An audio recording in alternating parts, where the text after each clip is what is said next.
Assalamualaikum warahmatullahi ta'ala wabarakatuh. Alhamdulillahirabbil alamin wa bihi nasta'in. Wassalatu wassalamu ala asyrafil anbiya'i wal mursalin wa ala alihi wa sahbihi ajma'in. Subhanaka la ilma lana illa ma 'allamtana innaka antal alimul hakim. Wa la haula wa la quwwata illa billahil aliyyil azim. Rabbi yassir wa la tu'assir. Allahumma tamin bi khair ya arhamar rahimin. Allahumma syrah lana sudurana wa yassir umurana. Allahumma rabbana anzina muzana mubaraka wa anta khul muzilin. Radina billahi rabba wa bil islami dina wa bi muhammadin nabiyyan wa rasulah. Amma ba'd. Muslimin muslimat, sidang jemaah yang dirahmati Allah Subhanahu wa taala sekian, alhamdulillah, syukur pada Allah Subhanahu wa taala. Allah taala berikan ruang kepada kita untuk sama-sama menjadi duyufur rahman, tetamu-tetamu Allah. Walaupun istilah duyufur rahman itu adalah istilah bagi tetamu Allah yang tergolong daripada al-hujjaj, iaitu orang yang melaksanakan ibadah haji. Tetapi setiap hari kita ni juga merupakan duyufullah ataupun duyufur rahman, tetamu Allah yang bersifat dengan pemurah. Kerana pemurahnya Allah Ta'ala, dia memberi hidayah dan juga taufik untuk kita datang ke rumah Allah. Saat ketika adanya tetamu, maka Nabi SAW pesan untuk kita memuliakan tetamu. Maka pesanan itu merupakan salah satu daripada arahan dan wahyu daripada Allah Ta'ala.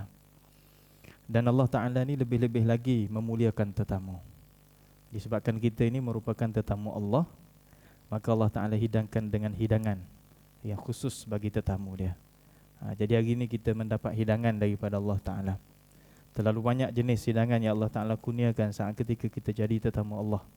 Antaranya yang jelas Allah Ta'ala kurniakan kepada kita adalah rahmat. Itu hidangan yang pertama. Hidangan yang pertama merupakan rahmat, iaitu kasih sayang. Bila mana Allah Ta'ala berikan kasih sayang kepada kita saat kita jadi tetamu Allah, di situlah kita mendapat ketenangan, kita mendapat menyelesaikan masalah, banyak perkara hasil daripada kasih sayang Allah. Dan yang kedua, hidangan yang kedua yang Allah Ta'ala kurniakan kepada kita sebagai tetamu Allah, Allah Ta'ala berikan maghfirah. Hidangan berbentuk maghfirah, iaitu pengampunan. Jadi masuk saja rumah Allah Ta'ala, semestinya kita buat ibadat. Sama ada ibadat tersebut dengan solat sunat ke solat fardu, yang kalau kita solat ini secara khususnya hadis Nabi SAW sebut, bila mana seorang hamba Allah Ta'ala solat, maka akan diletakkan dosa di atas ubun-ubunnya, atas kepala kita. Maka setiap kali dia rukuk dan solat sujud, maka Allah Ta'ala akan gugurkan dosa tersebut. Itu dikatakan hidangan maghfirah.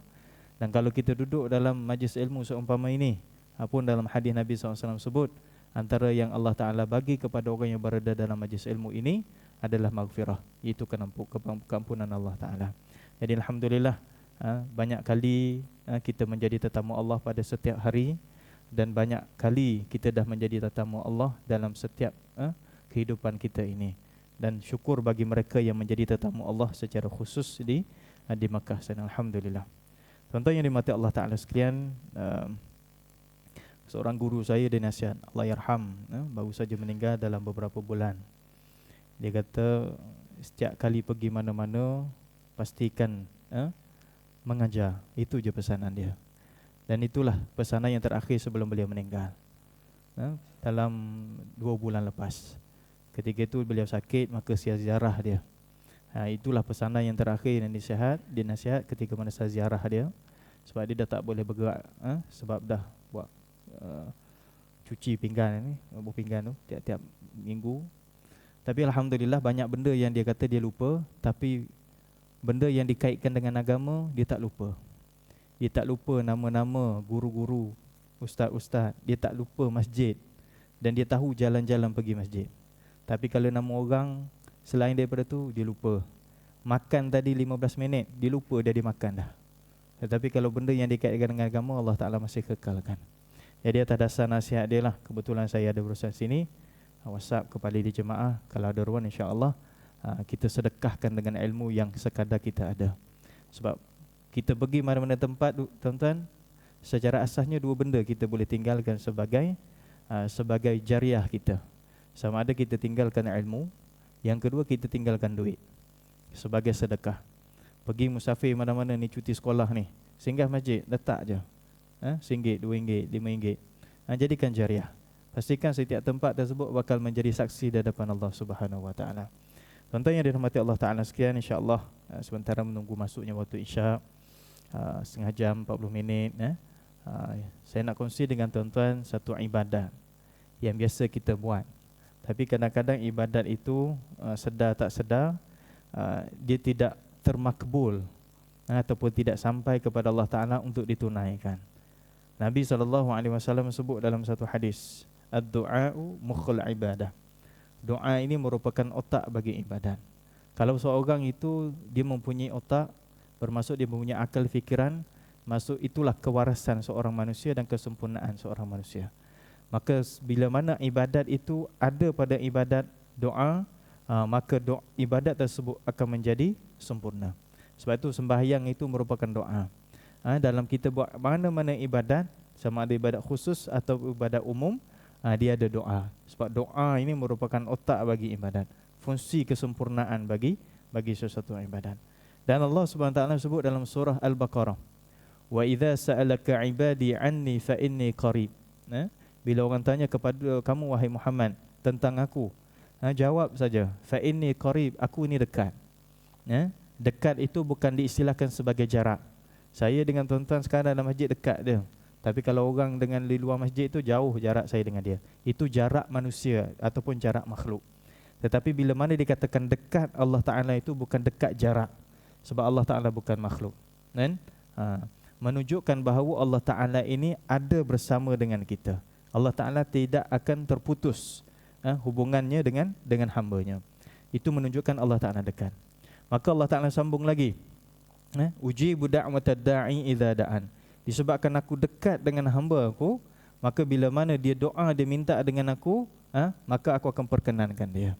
Sebab itulah satu hadis Nabi SAW, antaranya yang diriwayatkan oleh Imam Nawawi rahimahullah ta'ala, dia kata dalam satu hadis, aqrabu ma yakunu 'abdun min rabbih wa huwa sajidun, atau kama qala. Kedudukan yang dekat seorang hamba dengan Tuhannya adalah ketika mana dia dalam keadaan sujud. Fa'akthiru bid-du'a. Maka masa sujud tadi itu banyakkan doa, menggambarkan dekatnya Allah Ta'ala untuk makbulkan doa kita. Akan tetapi kita kena ingat, rupa-rupanya dalam kita berdoa ini ada penghalang-penghalang doa kita dimakbulkan oleh Allah. Ini insya-Allah kita nak bincang malam ni. Apakah faktor-faktor yang menyebabkan doa kita ni tak makbul? Semua itu ulama susun berdasarkan daripada hadis-hadis Nabi SAW. InsyaAllah kita akan tengok.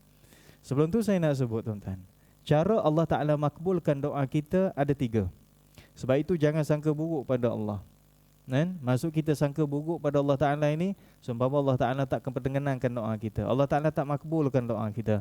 Aku ni kalau doa macam mana pun, daripada dulu macam ni sama saja. Itu orang yang sangka buruk pada Allah Ta'ala. Sejahat-jahat manusia, kata ulama, adalah orang yang bersangka buruk kepada penciptanya. Kalau kita sangka buruk pada mak ayah kita, seorang anak yang boleh dikategorikan derhaka. Sangka buruk kepada mak ayah yang mana melahirkan dan membesarkan kita.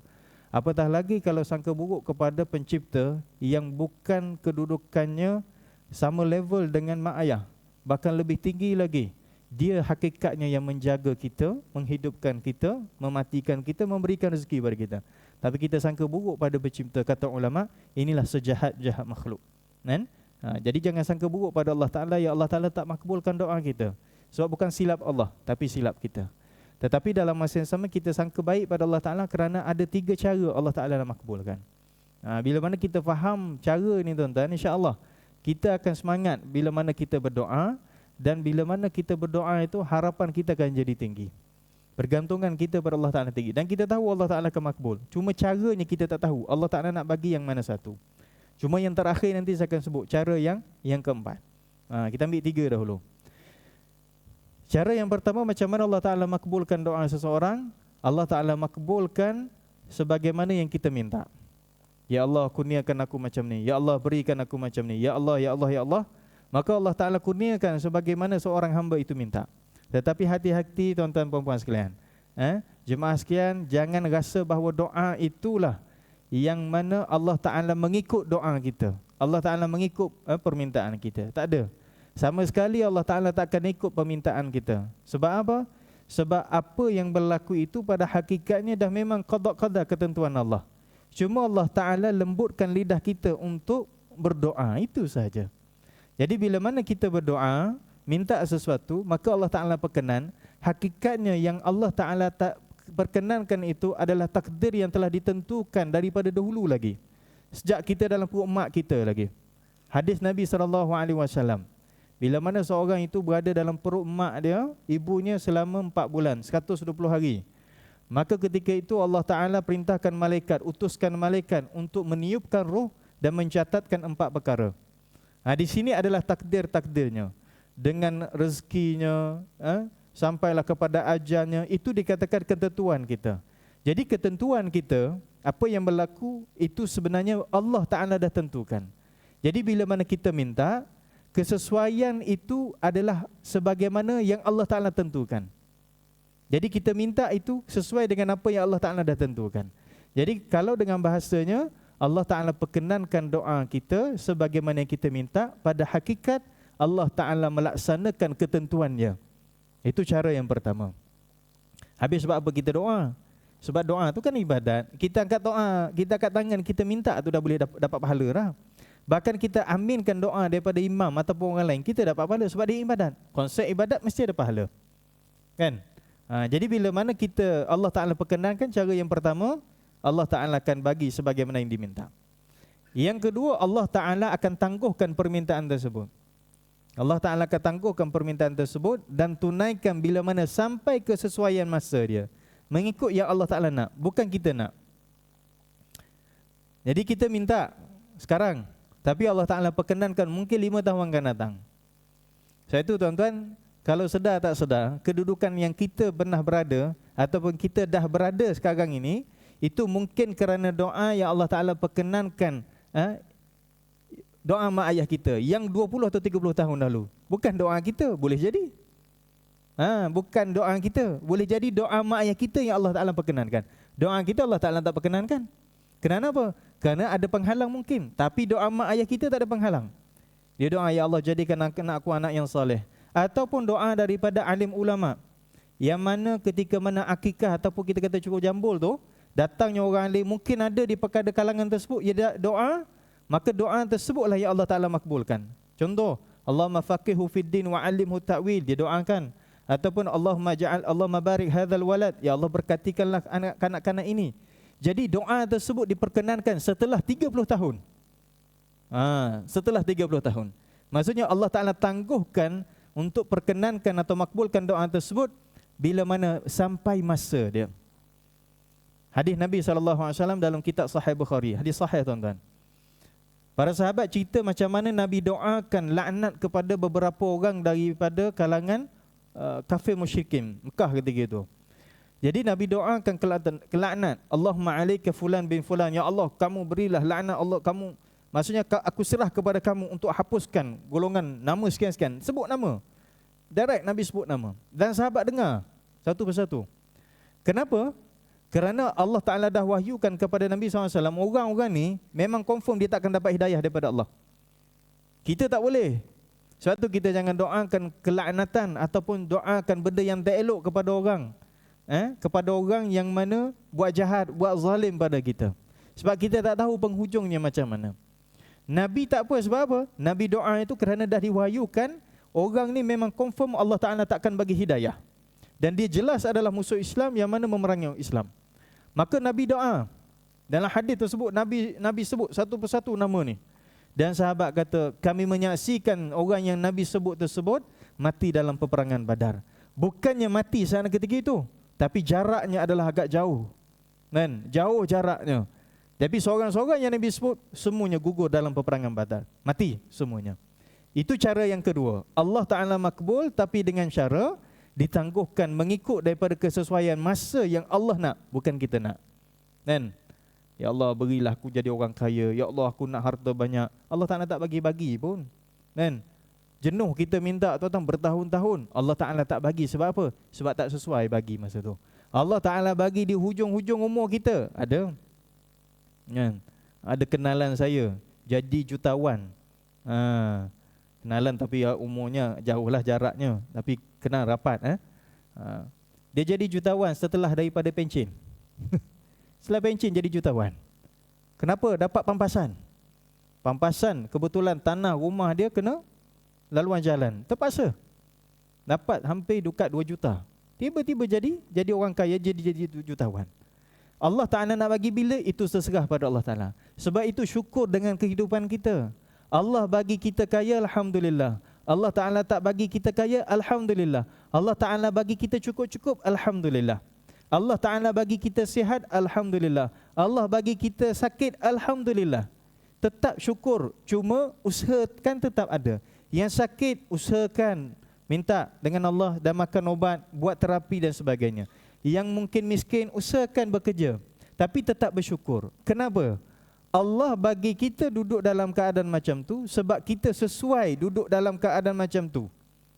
Sesuai kerana apa? Kerana Allah tahu. Kita ini kalau mungkin kita jadi orang yang sehat, mungkin kita ni jauh daripada Allah. Maka sebab itu Allah Ta'ala bagi kita sakit. Mungkin sakit itu tak kuat, tapi mesti sakit tu sentiasa ada. Kadang-kadang kuat, kadang-kadang tapi sentiasa sakit. Tapi disebabkan kedudukan macam tu, kita dekat dengan Allah. Ada orang memang Allah Ta'ala tak bagi sakit. Sebab apa? Dengan Allah Ta'ala bagi sakit, dia makin jauh dengan Allah. Kerana sihat itu dia dekat dengan Allah dan dia itu orang yang hebat ibadat. Ada orang memang Allah Ta'ala bagi miskin. Sebab apa? Kalau dia kaya, dia jauh dengan Allah. Ada orang yang memang Allah Ta'ala bagi kaya. Kerana dengan kaya, dia makin dekat pada Allah. Jadi macam mana kedudukan kita? Syukur pada Allah Ta'ala. Cara yang ketiga, macam mana Allah Ta'ala makbulkan doa kita? Allah Ta'ala tukar apa yang kita minta dengan sesuatu yang lain. Allah Ta'ala twist dah, tukar. Dan dalam surah Ali Imran, Allah Ta'ala sebut, asa an takrahu syai'an wa huwa khairul lakum. Boleh jadi benda yang kamu tak suka, wa huwa khairul lakum, benda tersebut baik bagi kamu. Rasa macam benda tersebut tak elok, kan? Kita pun tak suka. Tetapi nisbah kita rasa tak suka, tetapi pada nisbah Allah Ta'ala, benda tersebut adalah baik untuk kita. Sebab kita rasa suka, kita rasa elok, kadang-kadang sesuai dengan nafsu kita. Kan? Wa asa an tuhibbu syai'an wa huwa syarrul lakum. Dan boleh jadi benda yang kamu suka, benda tersebut adalah syarrun, buruk untuk kamu. Sebaliknya. Ini Allah Ta'ala sebut dalam surah Ali Imran. Rasa suka atau rasa tak suka tersebut, kadang-kadang kita berpaksi kepada kehendak nafsu kita. Sebab itu kita kena belajar, tuan-tuan, macam mana mengurus nafsu. Mengurus nafsu. Nafsu jangan nampak, minta maaf, nafsu seksual sahaja, bukan. Nafsu banyak. Nafsu nak rasa selesa, nafsu nak rasa seronok, nafsu nak rasa kepuasan, kan? Nafsu apa jenis nafsu? Yang berada di mata, nafsu yang ada pada mulut, nafsu yang ada di hidung, nafsu yang ada di telinga. Pada semua keadaan ini Allah Ta'ala letak nafsu. Cuma keadaannya adalah berbeza, tak sama, kan? Kalau kita kata kita bagi air je pada anak kita, air kosong je, anak kita minum je. Tapi kalau sesuai dengan nafsu dia, mestilah ada color dan mesti adalah rasa. Contoh, kita pergi kedai, abang ambil nak air apa? Air mineral ataupun air Ribena. Confirm tak ambil air mineral, tuan-tuan? Confirm. Yang confirm ambil mungkin kita lah. Itu pun dalam 2 lagi. Sebab apa? Kerana sedapnya sesuatu sesuai dengan kehendak nafsu kita. Mata pun sama, telinga pun sama. Jadi pandai urus nafsu. Kadang-kadang bila mana nak buat satu benda, kita kena bertanya dulu, ini kerana iman aku nak ataupun kerana nafsu aku nak. Hatta dalam belajar. Belajar pun kena tahu, kita belajar itu kerana nafsu ataupun kita belajar kerana iman atau kerana ilmu. Saya ingat seorang guru saya. Ini dia tak pesan daripada saya, dia pesan daripada kawan saya, kan? Satu hari kawan saya minta untuk belajar kitab Sahih Bukhari. Dia merupakan seorang maulana, kan? Khatam hadis dalam kepala. Dia kata, Maulana nak minta ajar kitab Sahih Bukhari. Dia kata, entah kalau anda nak belajar dengan Ana, nak belajar tak boleh mula dengan kitab Sahih Bukhari. Kan Sahih Bukhari paling tinggi kan? Lepas Quran Sahih Bukhari kan? Kita nak belajar Sahih Bukhari. Kalau nak belajar dengan Ana tak boleh. Nak belajar dengan Ana mesti belajar dengan kitab Sahih Tirmizi dahulu. Sepatutnya Bukhari Muslim, barulah turun pada yang lain. Sahih Tirmizi itu bawah daripada Sahih Bukhari dan Sahih Muslim. Imam Tirmizi anak murid kepada Imam Bukhari. Tapi sebab apa mulakan dengan kitab Sahih Tirmizi? Sebab dia ada kaedah dia. Tadi kita belajar kerana kita rasa sesuai. Hebat nanti aku belajar Sahih Bukhari. Itu nafsu. Belajar kerana nafsu. Kan? Nak ilmu tu kerana nafsu. Kan? Kalau guru saya dia kata, nak belajar hadis, belajar dulu kitab Sunan Abi Daud. Sebab tu dia mengajar kitab Sunan Abi Daud dulu, baru naik kitab hadis yang lain. Sebab tu bila mana kita nak satu benda, pastikan itu kerana nafsu kita ataupun tidak. Sebab tu Allah Ta'ala kata, asa an takrahu syai'an wa huwa khairul lakum, wa asa an tuhibbu syai'an wa huwa syarrul lakum. Boleh jadi yang jahat itu baik untuk kamu, yang baik itu jahat bagi kamu. Maka sebab itulah cara Allah Ta'ala makbulkan yang ketiga, Allah tukar sesuatu yang kita minta dengan apa yang lebih baik untuk kita. Nisbah iman kita, nisbah kepada diri kita. Kita minta untuk jadi kaya, Allah Ta'ala tak bagi kaya. Sebab dia tahu kalau kita jadi kaya ni, kita ni jauh dengan Allah. Allah bagi sihat je, cukup kamu dengan sihat. Yang ni cukup dengan cara macam ni, cukup dengan cara ni. Ada orang dia minta pangkat, Allah Ta'ala tak bagi pangkat. Sebab apa? Kalau dia dapat pangkat, dia menyebabkan dia ni jauh daripada Allah Ta'ala. Timbul sifat-sifat mazmumah dalam diri dia. Allah Ta'ala bagi benda yang sebaliknya. Itu cara Allah Ta'ala makbulkan. Maka sangka baik kita pada Allah Ta'ala, Allah Ta'ala sentiasa makbulkan. Cuma caranya macam mana? Wallahualam. Itu dikatakan sebagai cara Allah Ta'ala nak memperkenankan apa permintaan daripada hamba-Nya. Maka daripada tiga cara tersebut, kita akan sangka baik pada Allah. Tetapi kita hati-hati. Saya akan sebut lebih kurang 3 atau 4 perkara apakah yang menyebabkan yang kita doa itu Allah Ta'ala tetap tak makbulkan. Dipanggil istilah mawani' ijabatid du'a. Penghalang-penghalang daripada termakbulnya doa seseorang manusia. Doa juga, tapi Allah Ta'ala tak makbulkan. Yang pertama penghalang daripada doa seseorang itu tidak dimakbulkan adalah aklul haram wa syarbul haram wa labsuhul haram. Makanan, minuman dan pakaiannya adalah daripada yang haram. Dia makan benda itu, bukan dia makan benda haram, daripada yang haram. Sumber yang haram boleh jadi, apatah lagi makan benda yang haram. Pakaian dia adalah pakaian yang haram, atau pakaian daripada sumber yang haram. Ini daripada hadis Imam Muslim. Yang Nabi SAW kata, ada seorang lelaki, istilahnya ar-rajul. Lelaki atau perempuan sama sajalah, kan? Bila mana sebut lelaki termasuk sekali perempuan. Ar-rajul yutilus safar. Seorang lelaki yang jauh perjalanannya, maksudnya dia musafir, dia travel, kan? Ash'atha aghbara. Yang kita nampak kesan daripada musafirnya, kita kata kusut pakaian, ada debu-debu. Itu gambaran zaman dahulu. Kalau zaman sekarang orang musafir tu nampak dia penat, kan? Kereta tu mungkin kalau sebab musafir nampak kotor sikit kan, sebab musafir. Pada pakaian tak nampak sebab duduk dalam kereta aircon. Tapi kesan musafir tu ada. Yamuddu yadaihi ila sama', dia mengangkat tangan ke langit. Maksud menadah tangan berdoa dengan Allah. Ya Rabb, dia sebut nama Allah. Ini tuan-tuan saya nak sebut dahulu. Kenapa doa ini orang ini Allah Ta'ala tak makbulkan? Sedangkan dia cukup 3 syarat. 3 syarat daripada sudut adab yang mengatakan doa tersebut boleh dimakbulkan oleh Allah. Yang pertama, dia berdoa ketika mana dalam keadaan dia musafir. Hadis Nabi SAW, doa orang yang musafir, doa orang yang berpuasa, antara doa yang Allah Ta'ala makbul. Sebab tu kalau kita musafir tuan-tuan, doa minta dengan Allah. Makbul tak makbul, cerita tu Allah Ta'ala punya. Tugas kita doa saja. Sebab Nabi kata, doa orang yang musafir adalah makbul. Musim ni musim haji kan. Ni bulan haji dah. Syawal, Zulkaidah, dah masuk Zulkaidah dah. Dan 10 Zulhijjah itu termasuklah daripada bulan haji. Dah ada dah yang pergi haji kan. Kirimlah doa. Sama ada kita sendiri yang pergi, kita berdoa masa musafir. Ataupun orang yang mana tak pergi, ada kenalan ataupun ahli keluarga yang pergi, kirim doa. Dan orang yang mana mendapat kiriman tersebut, tolonglah doa.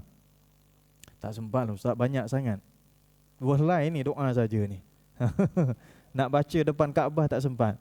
Faham dulu bahasa hadis Nabi. Orang yang bermusafir, tuan-tuan pergi haji 48 40 hari. 40 hari. 42 lah kita katakan. Average bawah 45. Tapi ada kawan saya 48. Lama-lama musafir dia. Kita kata lebih kurang 40 hari. Tuan-tuan sampai kita belajar hukum fiqh kan. Bila mana sampai satu tempat 4 hari ke atas, kita dah bukan musafir. Kita dah bermukim dah kan. Sampai di Madinah, tuan-tuan dah jadi orang bermukim dah. Mukim di mana? Mukim di Madinah Al-Munawwarah. Lepas tu pergi pula Mekah, mukim kat Mekah pula. Mana masa musafir? Flight itu. Atau flight itu. Masa pergi dan masa balik. Masa atas flight itu doa. Kan? Ada ruang. Berapa jam atas tu. Sempat baca. Selain duk baca Quran, duk baca hizib, duk baca zikir dan sebagainya. Buka doa-doa yang mungkin dikirimkan atau kita tulis baca satu persatu. Angkat tangan. Berdoa, ya Allah tolong perkenankan doa si hamba, ataupun ayah aku yang minta macam ni, kawan aku yang minta, sebut satu persatu. Kalau tuan-tuan rasa banyak, buat cara borong. Ya Allah tolong perkenankan doa dan mustajabkanlah doa sahabat-sahabat aku dan mereka-mereka yang kirim doa kepada aku. Sama ada doa daripada suruh kesihatan, harta, ketenangan, kesihatan, kebahagiaan, mohon perkenankanlah ya Allah. Kalau tak sempat masa. Lebih-lebih lagi bila mana sampai di Kaabah, itu tempat yang mustajab. Jadi lelaki tadi tempat yang pertama di dalam keadaan musafir. Yang kedua, dia cukup syarat dia mengangkat tangan. Yamuddu yadayhi ila sama. Dia mengangkat tangan, menadah tangan ke arah langit. Hadis Nabi SAW, ada dialog di antara dia dengan sahabat. Yang sahabat tanya Nabi SAW berkaitan dengan antara daripada cara untuk makbulkan doa adalah mengangkat tangan. Nabi buat satu analogi. Nabi buat satu kiasan. Macam mana kalau seorang itu datang meminta dengan kamu, dia tadah tangan dengan sebelah tangan dan ditadah lagi seorang lagi dengan dua tangan. Nabi buat satu perumpamaan. Orang datang kepada kita, dia kata, contoh orang datang minta duit. Minta tolong saya minta duit, nak minta RM1 je sebab tak makan lagi hari ni. Tadah tangan satu tangannya. Tapi kalau seorang hamba Allah Ta'ala tu datang, saya nak minta RM1, saya tak makan. Dua tangan. Skrip yang sama tapi perbuatan berbeza. Yang ni sebelah tangan, yang ni dua belah tangan. Sahabat mengata, mestilah ketika itu aku akan memberi kepada dia. Sebab apa? Kerana kesungguhan dia. Maka bila mana menadah tangan, itu menunjukkan kesungguhan seseorang itu meminta dengan Allah. Bahkan disebut dalam hadis Nabi SAW, Nabi bila mana berdoa, mengangkat tangan bersetentang dengan dada dia. Kan? Suatu kita angkat tangan tu, angkat elok-elok sikit lah. Jadi kalau orang angkat bawah tu jangan saka buruk kan. Mungkin dia penat, dia sakit dan sebagainya. Dan syarat yang ketiga, dia menyebut nama Allah. Cantik, tu cukup 3 syarat. Dalam Al-Quran Allah Ta'ala sebut. Surah apa? Surah Isra' ke lupa. Walillahil asma'ul husna fad'uhu biha. Bagi Allah Ta'ala ni dia ada asma'ul husna, iaitu nama-nama yang elok. Kan yang kita belajar ada 99 nama Allah Ta'ala. Yang kita tahu, yang kita tak tahu banyak lagi. Allah Ta'ala yang maha mengetahui. Semua yang elok itu hak Allah Ta'ala. Maka 99 nama Allah Ta'ala itu yang kita ketahui itu, Allah Ta'ala kata fad'uhu biha. Berdoalah dengannya. Sebab itu belajar asma'ul husna, guna asma'ul husna. Contoh, seorang itu kesempitan rezeki. Doalah dengan Allah Ta'ala dengan nama Allah yang maha pemberi rezeki. Allahumma ya Razzaq, ya Razzaq, ya Razzaq. Kalau kita tahu kita ni jenis orang yang mana susah sabar, panas baran, ataupun kita ni, yelah nak sabar tu susah, minta dengan Allah Ta'ala yang maha penyabar, ya Sabur. Kalau kita banyak dosa, dan memang kita banyak dosa, mohonlah dengan Allah Ta'ala dengan namanya ya Ghafur, ataupun ya Afu. Maka Allah Ta'ala kata, gunalah nama tersebut untuk kamu berdoa. Maka lelaki tadi tu, musafir cukup, mengangkat tangan cukup, menggunakan nama Allah Ta'ala cukup. Tapi Allah Ta'ala tak makbulkan. Kenapa? Wa mat'amuhu haram. Kerana makanan dia haram. Wa masyrabuhu haram. Maka minumannya haram, pakaiannya haram. Fa anna yustajabu lidzalik. Maka Nabi kata, macam mana nak dimakbulkan doa? Maka tengok tuan-tuan, makanan yang kita makan, alhamdulillah kita tak makan benda yang haram. Dan mudah-mudahan Allah Ta'ala jaga. Tetapi sumber yang menyebabkan makanan itu masuk kepada tubuh kita itu, sumber macam mana? Pastikan sumber yang halal. Sayyidina Abu Bakar pernah saya ceritakan dalam kuliah yang dulu pernah kita hadiri. Sayyidina Abu Bakar dia masuk rumah satu hari, nampak apple kat dapur, kat rumah dia, dia makan. Satu gigitan saja terus dia telan, maka dia teringat, apple ni milik siapa? Sedangkan dalam rumah dia, rumah kita, apa yang ada itu biasanya hak kita. Lebih-lebih lagi makanan. Buka peti, ambil semua, makanan kita. Tapi Abu Bakar tidak, sebab dia tak pasti memang dalam rumah dia, tapi daripada sumber yang mana. Apple itu bukan makanan yang haram, tetapi saluran itu sampai itu macam mana. Ditanya-tanya tak pasti sumber itu daripada mana, maka dia korek tuan-tuan supaya dimuntahkan balik. Maka sahabat mengatakan, kami menyaksikan bahawa Abu Bakar itu seumpama hampir keluar dia punya perut dia. Kerana apa? Kerana kuat sangat dia usahakan untuk muntah. Bukan dia istilah di sana memudaratkan. Kita tak sampai peringkat tersebut. Tetapi Abu Bakar, lebih baik aku mudarat pada tubuh daripada mudarat di akhirat, kerana ada benda yang haram masuk dalam tubuh aku yang menyebabkan dapat sentuhan api neraka. Maka tengoklah. Tapi jangan tengok makanan, minuman, pakaian saja. Tengok lagi benda-benda lain. Nabi sebut 3 je. Takkan Nabi nak sebut satu-satu. Panjanglah hadis Nabi. Kan? Nabi sebut 3 benda. Makanan, minuman, pakaian.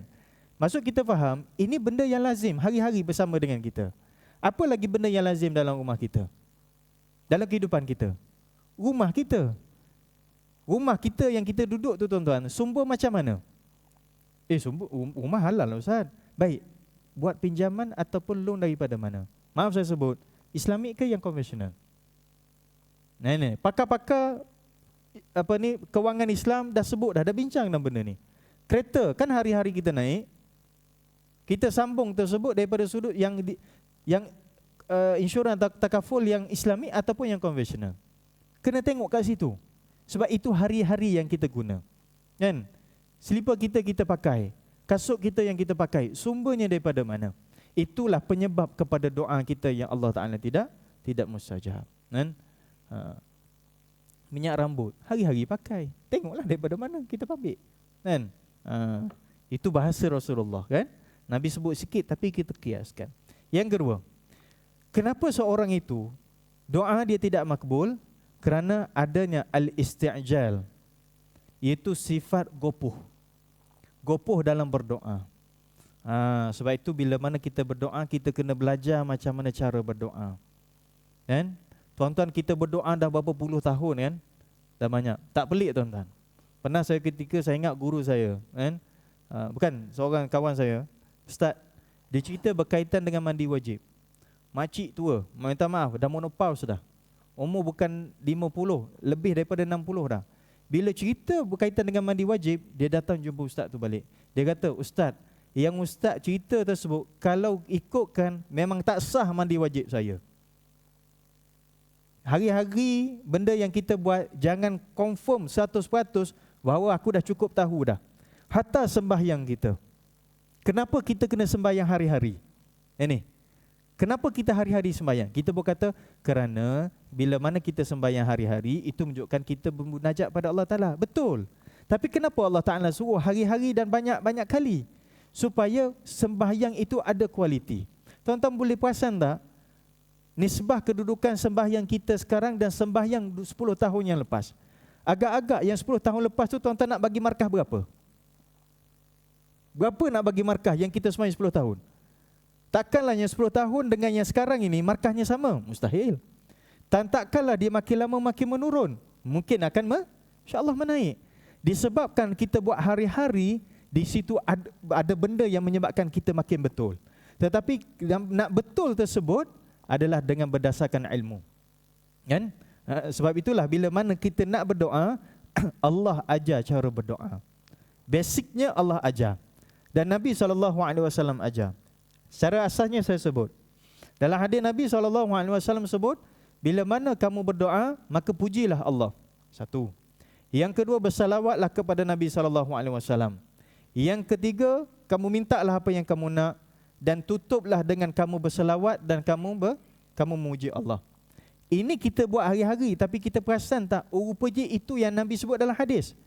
Puji Allah, lepas tu selawat, baru minta. Lepas tu selawat dan puji Allah.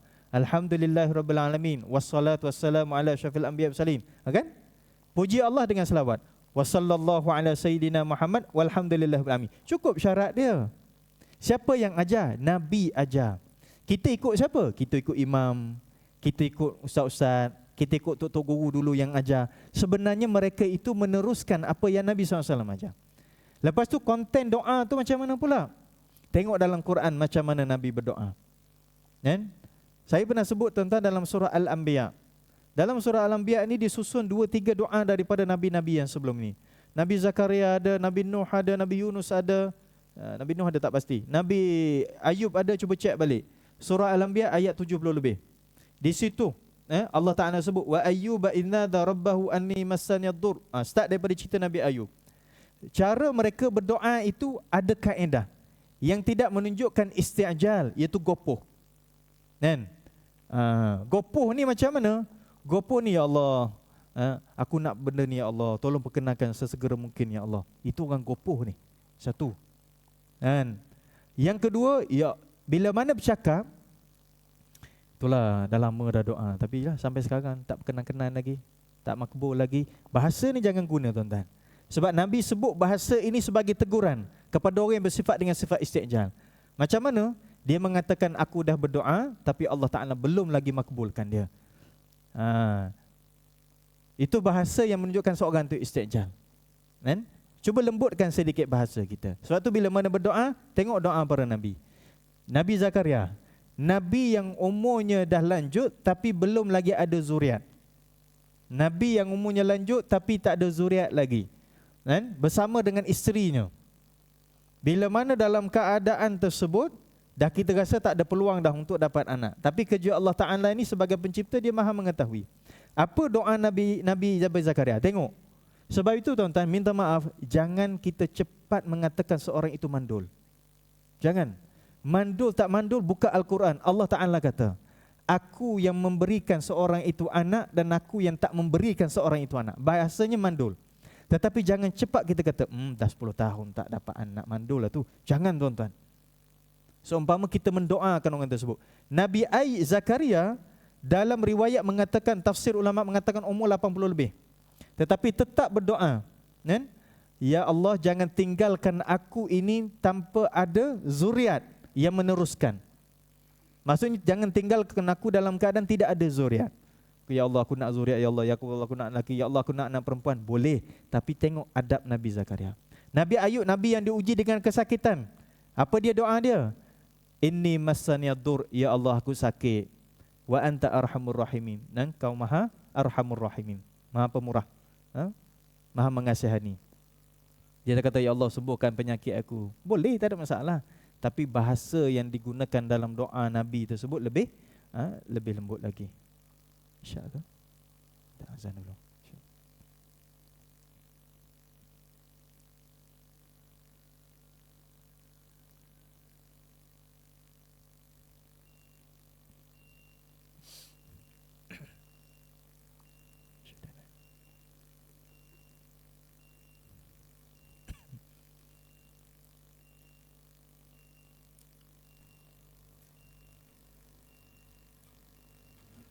Bismillahirrahmanirrahim. Subhanallah walhamdulillah wa la ilaha illallah wallahu akbar. Wa la hawla wa la quwwata illa billahil azim. Allahumma shalli ala sayyidina Muhammad. Allahu ya karim. Allahu akbar, Allahu akbar. Allahu akbar, Allahu akbar. Ashhadu an la ilaha illallah.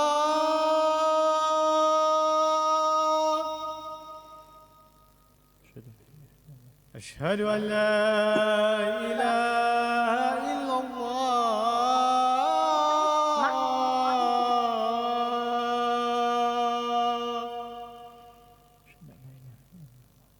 Ashhadu anna Muhammadan Rasulullah.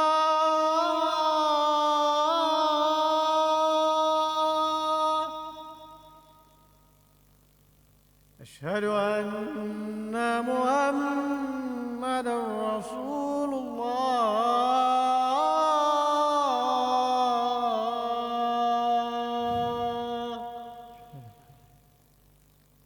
حي على الصلاة. حي على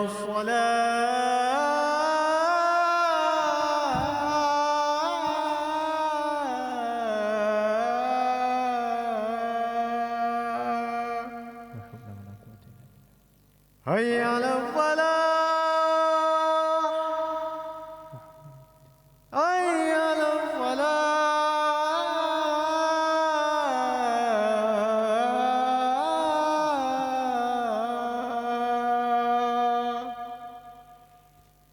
الله أكبر، الله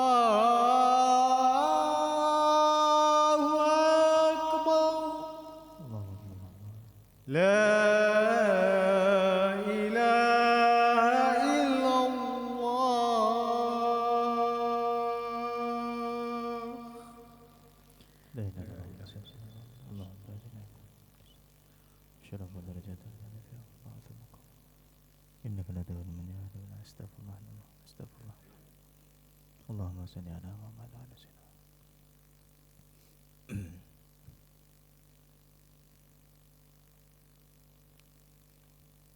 Baik, itu yang dikatakan sebagai isti'jal. Maksudnya kita gopoh dalam berdoa. Sebab tu kena tengok pada hadis-hadis Rasulullah dan macam mana dalam Quran Allah Ta'ala sebut benda-benda berdoa tu caranya macam mana. Tapi tak salah kalau kita minta secara direct, sebab itu antara yang Allah Ta'ala suruh kita minta dengan Allah. Cuma ulama' nak mengajar kepada kita cara kita beradab dalam berdoa. Dan apatah lagi seorang itu meninggalkan doa, tak berdoa terus. Baik. Itu yang kedua. Yang ketiga, kenapa doa tersebut tidak dimakbulkan? Kerana irtikabul ma'asi wal muharramat, melakukan maksiat dan juga perkara yang haram. Maksudnya melakukan dosa lah, kan? Melakukan maksiat. Jadi kita ni ada maksiat zahir, ada maksiat batin. Ada dosa zahir, ada dosa batin. Dosa zahir ni apa dia? Dosa zahir ni banyaklah, daripada hujung rambut pada hujung kaki, kan? Dosa mata, dosa telinga, kan? Dosa tangan, dosa kaki, banyak dosa-dosa yang kita buat, kan? Tapi disebabkan Allah Ta'ala Maha Pemurah, kita harap Allah Ta'ala mengampunkan dengan segala dosa-dosa yang kita lakukan.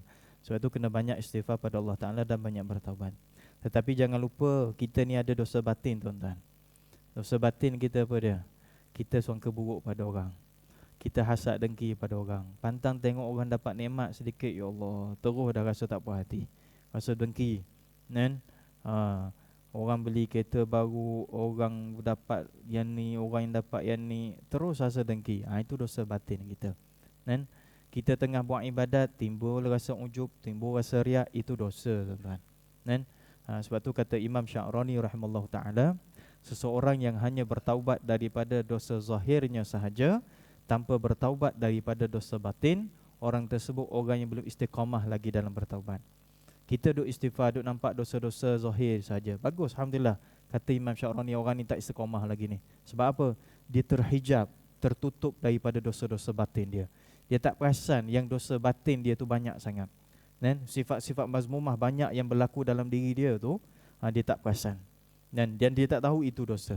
Sebab itu Nabi ajar kepada kita doa dengan lafaznya, antaranya Allahumma ighfirli ma qaddamtu wa ma akhartu wa ma asraftu wa ma a'lantu, wa ma anta a'lamu bihi minni. Itu antaralah, kan? Ya Allah, ampunkan dosaku yang sebelum ni, ya Allah. Yang aku buat dulu-dulu, ya Allah, minta ampunlah. Sebab dah tak ingat dah banyak sangat dosa. Tolong ampun, ya Allah, kan? Dosa yang akan datang ataupun dosa yang aku buat sekarang, minta ampun. Dosa yang aku buat dalam keadaan sengaja atau tak sengaja. Dosa yang aku buat dalam keadaan terang-terangan ataupun dosa yang aku buat dalam keadaan sembunyi. Dan satu lagi, dosa yang aku tak tahu, itu adalah dosa. Wa ma anta a'lamu bihi minni, dan engkau lebih mengetahui. Maksudnya ada kita tak perasan yang kita buat itu dosa, Allah Ta'ala lebih mengetahui yang kita melakukan dosa. Zaman sekarang zaman yang kadang-kadang susah nak tahu ini dosa ke tak dosa. Ini kalau buat ni kira dapat pahala ke dapat dosa. Kadang-kadang tak tahu dah, celaru dah, kan? Sebab apa? Sebab banyak sangat benda yang berlaku dalam kehidupan dan ujian daripada Allah Subhanahu Wa Ta'ala, kan?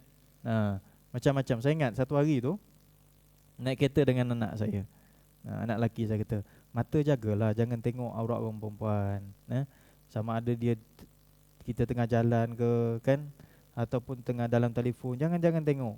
Ajar mata jangan tengok. Sebab apa? Itu yang menyebabkan kita ni susah nak hafal Quran, kita susah nak menghafal apa yang kita belajar. Lepas tu dia tanya, siapa orang yang dulu, kan ustaz cerita, dia ingat lah, kan, tapi dia lupa nama. Orang yang tengok satu benda terus dia ingat. Saya kata, itulah Imam Syafi'i. Dia kata, macam mana Imam Syafi'i boleh ingat? Zaman dulu, saya kata, tak sebagaimana zaman kita. Sama juga kita ni, zaman dulu dengan zaman kita sekarang, kan?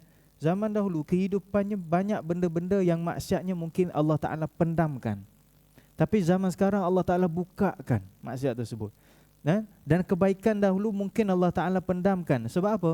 Sebab orang dah fokus kepada kebaikan itu dan istiqamah dengan kebaikan, dan maksiat ni dia tak banyak. Sebab apa? Sebab dia cukup dengan kebaikan-kebaikan tertentu. Tapi zaman sekarang, ruang untuk buat kebaikan, Masya Allah, Allah Ta'ala buka seluas-luasnya. Sama juga dalam masa yang sama, kemaksiatan itu Allah Ta'ala buka luas, sampai kita tak tahu mana dosa, mana pahala, kan? Tetapi macam mana cara nak buat? Islam tak tinggal kita dalam keadaan terkapai-kapai, tuan-tuan. Pernah terjadi zaman Nabi SAW, seorang sahabat dia datang jumpa Rasulullah. Dia kata, ya Rasulullah, macam mana saya nak tahu yang ni dosa, yang ni pahala? Nak tahu macam mana yang ni dosa dan ni pahala? Maka Nabi SAW kata, istafti qalbak, minta fatwa dengan hati kamu. Kaedah bila mana sesuatu benda termasuk daripada benda dosa, hati kita tak akan tenang. Kan, hati tak akan tenang. Sama ada kita kata dok-dap dia punya tu, denyutan dia tu rasa lain, ataupun kita rasa risah, gelisah, jangan buat terus. Itu kaedah istafti qalbak. Tapi kalau hati kamu tenang, maka buatlah. Mudah-mudahan termasuk daripada benda yang baik. Maka dosa ini jangan hanya melihat kepada yang zahir sahaja. Tahu dan pastikan kita sedar bahawa kita ada dosa batin. Masa kita sembahyang, sebab apa lepas sembahyang kita istighfar, tuan-tuan. Tak payah fikir, ya Allah aku minta ampun dosa semalam. Cukup dengan kita lepas sembahyang astaghfirullahalazim itu, istighfar tersebut dengan dosa masa sembahyang dah cukup dah. Sebab masa kita sembahyang kita buat dosa. Mana dosa kita? Tak ada dosa zahir pun kita buat masa kita sembahyang. InsyaAllah tak ada. Sebab apa? Sembahyang ni satu perbuatan yang telah dikhususkan. Gerak dia mesti macam ni. Tak boleh bergerak lebih daripada perbuatan solat. Maka dalam solat, dalam sembahyang, tak ada dosa yang kita buat secara zahir pada asasnya. Tapi masa sembahyang kita buat dosa batin. Apa dosa batin kita? Kita tak khusyuk pada Allah Ta'ala. Sedangkan sembahyang itu merupakan dialog kita dengan Allah. Saya bercakap, kan? Saya bercakap dengan kawan saya, sambil-sambil saya main telefon. Betul lah. Sepanjang masa tengok telefon. Tapi aku pun rasa tak ada adab dalam pergaulan. Tapi kadang-kadang tengok sebab ada urusan, tak apalah. Kita menghormati. Tapi kalau sepanjang masa tengok, tak tengok, tu masalah tu. Sama dalam sembahyang, kita dengan Allah Ta'ala, tetapi hati kita ni tidak mengarah pada Allah Ta'ala. Kata ulama tasawuf, kamu melakukan dosa pada Allah. Maka cukup lepas sembahyang tu, astaghfirullahalazim, ya Allah, minta ampun. Dalam hati kita, aku minta ampun sebab apa dalam sembahyang tadi aku tak khusyuk, ya Allah. Dan masa takbir tadi alhamdulillah khusyuk. Tapi masa kita tengah qiyam itu dah sampai dah musafir, dah lebih daripada 2 marhalah dah. Jauh dah pergi. Jadi itu antara dosa kita. Dan yang terakhir sekali, kenapa kita ini doa tidak dimakbulkan oleh Allah Ta'ala? Kerana tarkul wajibat, meninggalkan perkara yang wajib. Jadi cek balik mana hutang-hutang kita dengan Allah. Jangan tiap-tiap bulan duk kira hutang kita dengan bank, hutang kita dengan kawan-kawan kita atau kenalan-kenalan kita sahaja. Kira mana hutang kita dengan Allah. Hutang benda wajib dengan Allah. Sembahyang ada lagi tak yang tak belum qada? Cuba ingat. Cuba ingat. Kalau tak ingat, ya Allah, cuba bagi ingatan kepada aku. Kalau ada lagi yang sembahyang belum aku qada, tolong ya Allah. Kita nak qada. Puasa ada lagi tak qada. Jangan duk kata tak apalah bayar fidyah. Fidyah memang kena bayar. Bila mana tak qada masuk kepada bulan Ramadan akan datang, tetap kena bayar fidyah. Tetapi hutang dengan Allah Ta'ala, kena qada tetap kena qada. Tetapi berdosa kerana kekecuaian kita tadi tu sampai menyebabkan masuk Ramadan yang seterusnya. Hutang zakat. Hutang zakat ni tuan-tuan, cek ada tak lagi zakat yang belum kita qada. Ni lembaga zakat Selangor, dia dah bagi, dah buka dalam web dia. Alhamdulillah, keluar dah kaedah cara kiraan qada zakat. Cara nak qada zakat, dia ada cara kira dia. Cuba ingat, macam mana cara? Mana harta yang belum kita keluarkan zakat yang kita kena qada?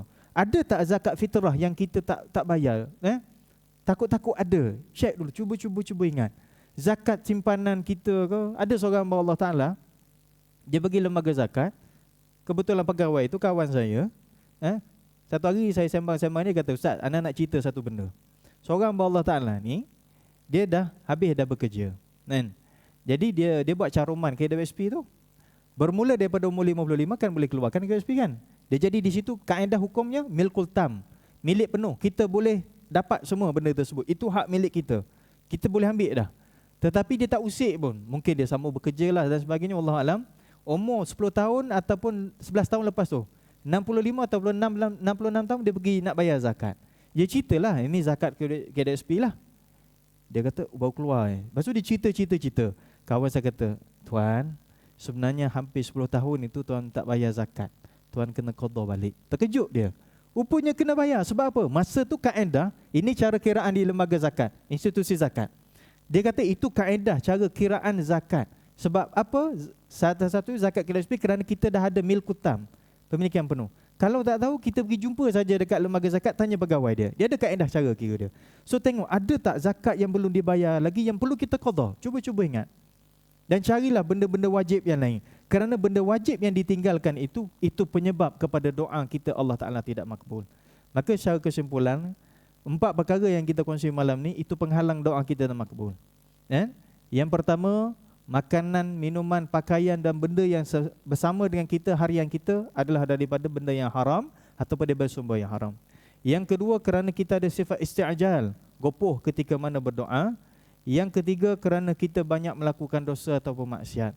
Jadi banyakkan bertaubat kepada Allah Ta'ala, khususnya saya, sama-sama kita banyak istighfar, banyak taubat mohon ampun dengan Allah. Dan yang terakhir sekali, kerana ada benda wajib yang ditinggalkan. Dan saya tutup pertemuan malam ini tuan-tuan dengan satu cerita daripada hadis Nabi SAW. Seorang itu bila mana di hadapan Allah Ta'ala, dibangkitkan di hari akhirat, dia pergi pada satu tempat, dia tengok dengan satu cahaya yang penuh dengan, yang terlalu terang. Seronok bila mana dilihat. Lampu ni kalau tengok tuan-tuan terang, tapi kalau tengok pedih mata, silau dia. Tapi di akhirat nanti kita bukan macam ni. Cahaya yang terang tapi tengok itu tak silau pun. Makin tengok makin seronok, makin tengok makin tenang. Kan? Jadi dia tanya kepada Allah Ta'ala, ya Allah, ini apa ya Allah? Dia kata itulah bahagian kamu. Apa dia? Doa yang aku tak perkenankan ketika mana di dunia dahulu, maka aku perkenankan dan aku ganti di akhirat. Jadi rupa-rupanya 4 cara Allah Ta'ala perkenankan doa kita. Cara yang keempat inilah yang paling besar sekali Allah Ta'ala perkenankan di akhirat.